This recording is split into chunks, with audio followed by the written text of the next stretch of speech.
Halo, Assalamualaikum warahmatullahi wabarakatuh. Masih bersama saya Slamet Riyadi dalam channel Kelas Jepang.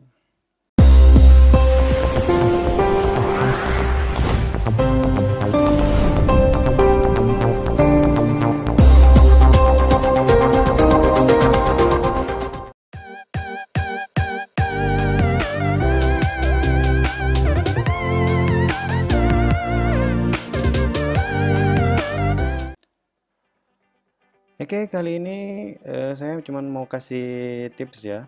Tips buat minasang yang mau belajar JLPT. Nah, sebelum belajar, apa sih yang harus kita perhatikan gitu ya? Ya, sebelum belajar, pelajari hal-hal berikut ini ya.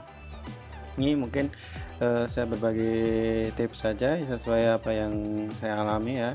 Jadi nanti silahkan minasang kembali berpikir apa sih sebenarnya minasang ini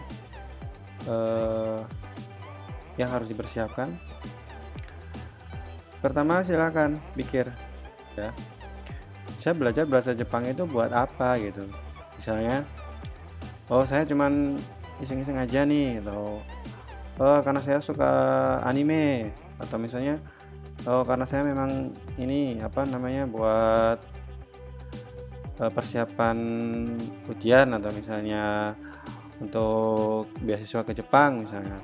Nah, itu sebenarnya harus minasang pikirkan dari awal ya. Jadi jangan hanya saya belajar bahasa Jepang tapi nggak tahu nanti mau buat apa sih kita untuk hasilnya itu gitu ya.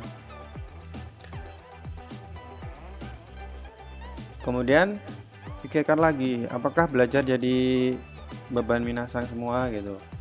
Misalnya, duh saya mah nggak bisa belajar mas karena setiap hari itu lembur seperti itu ya. Jadi mungkin minasang itu merasa kalau belajar itu sebagai satu beban ya, jadi sesuatu yang ternyata memang sangat berat dilakukan gitu ya. Padahal ya kalau memang Anda butuh, Anda juga harus dilakukan. Kayak misalkan Anda bekerja kan berat ya, kerja kan, namanya bekerja itu nggak enak ya, capek ya. Tapi ternyata karena Anda butuh duitnya, tapi kan tetap Anda berangkat kerja juga gitu. Walaupun di tempat kerjaan juga diomel-omelin sama bosnya, atau misalnya diomelin sama atasannya gitu kan, tapi tetap dilakukan. Sama dengan belajar ya, karena kita memang butuh apa sih yang harus kita dapatkan dari belajar ini. Nah, kalau kita sudah tahu tujuannya buat apa, jangan jadikan beban, tapi tetap harus dilaksanakan dan nikmatin aja prosesnya gitu loh. Kalau saya dulu sama ya, saya juga sering lembur dan kerjanya capek, tapi karena saya senang belajar, ya, saya bikin belajar itu memang sesuatu yang justru malah bikin otak saya itu lebih fresh ya, karena saya harus berpikir lagi, saya mendapatkan sesuatu yang baru, jadi nggak monoton otaknya gitu. Menurut saya seperti itu.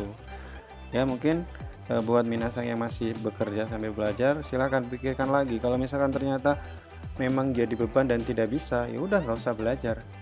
Gitu aja. Karena kalau masih ada beban di dalam diri minasang, nanti untuk belajar itu akan tetap susah masuknya gitu ya. Nah, kalau emang sudah ternyata Anda lakukan ya, sudah diusahakan belajar, dan kok saya gimana ya cara belajarnya, apakah saya harus belajar pola kalimat dulu atau gimana gitu ya. Nah, itu juga harus dipikirkan, bener nggak cara saya belajar itu seperti ini ya. Kalau apakah saya harus belajar pola kalimatnya dulu, atau misalkan belajar kosakatanya dulu. Nah, itu juga untuk belajar kita harus punya cara ya, nggak boleh asal-asalan.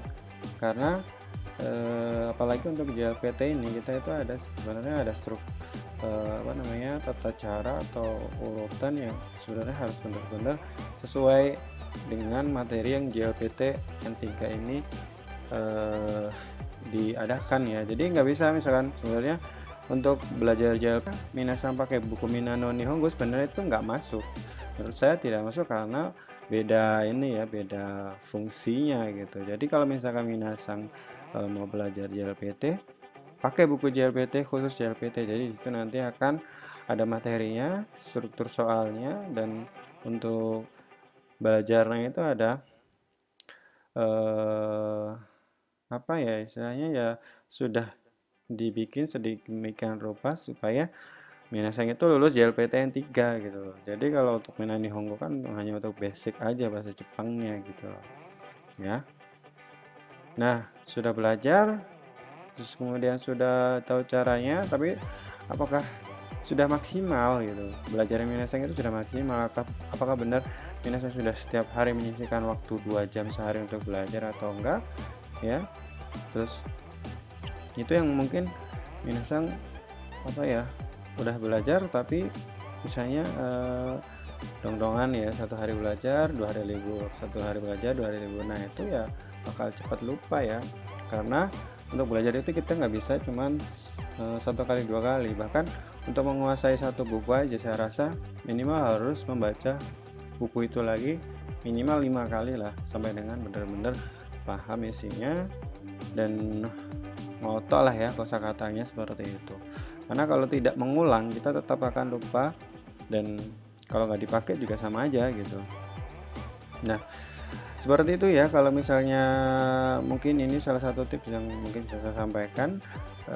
Semoga ya Minasang juga sebelum belajar lebih lanjut lagi Anda harus memikirkan hal-hal seperti ini. Kalau misalkan tidak ada apa namanya tujuan yang Minasang belajar buat apa, mungkin akan bingung nantinya JLPT ini satu buat apa sih. Mungkin cuman bayangin aja PT nanti saya akan dapat sertifikat ini dan dapat kerjaan enak atau gajinya gede. Itu sebenarnya harus benar-benar ditanamkan di dalam hati, jangan sampai cuman sekedar pengen ya. Jadi berarti benar-benar harus jadi niat, dilakukan, dicoba, diusahakan, lalu dikoreksi lagi, dan nanti kalau kita sudah dapatkan alurnya, kita akan dari misalnya dari N4 ke N3 itu kita harus benar-benar punya cara belajar sendiri. Kalau kita sudah punya cara belajar sendiri, maka nanti dari N3 sampai N2 dan N1 kita nggak harus pakai guru pun kita bisa belajar sendiri ya. Mungkin seperti itu ya pengalaman dari saya yang bisa saya sampaikan ke Minasang, mudah-mudahan ya bermanfaat ya. Kalau Anda suka tips belajar ini silahkan like dan subscribe, share video dari channel kelas Jepang ini ya. Sekian, wassalamualaikum warahmatullahi wabarakatuh.